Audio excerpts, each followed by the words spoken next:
Hey everyone, welcome back to the channel. Today we're diving into one of the biggest storylines of the NBA season, the growing gap between the Western and Eastern conferences.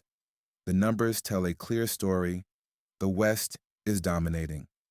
But what does this mean for the playoffs, and which teams should you be keeping an eye on as we head into the final stretch of the season? Let's break it all down.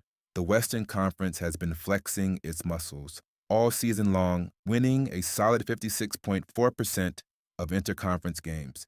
That's one of the highest marks in the last decade. And if you're a fan of a Western Conference team, you already know it's a brutal fight for those playoff spots. Just look at the Sacramento Kings. Sitting at ninth place with a 35-35 record, they'd actually be in seventh place if they were in the East. That's a huge difference, especially with the play-in tournament in play. And guess what?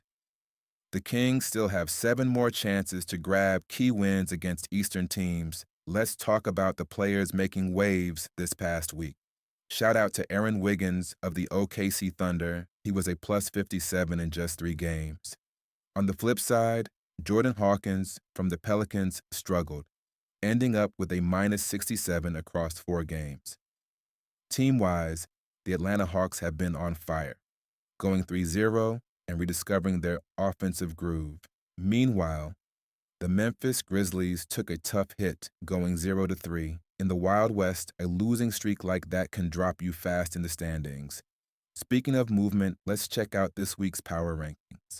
The Clippers made a big leap, climbing 3 spots, while the Grizzlies took a dive, dropping 4 places. With just a few weeks left in the regular season, every win and loss is magnified. One team to keep your eye on, the Los Angeles Lakers. They're healthy, but their road record hasn't been great. They're heading out on a crucial 4-game trip that ends with a huge matchup against Memphis on Saturday. Can they step up and solidify their playoff spot? So, what do you think? Will the Western Conference continue its dominance? Can the Kings climb up the standings? And will the Lakers turn it up on the road? Drop your thoughts in the comments below. And as always, don't forget to like and subscribe.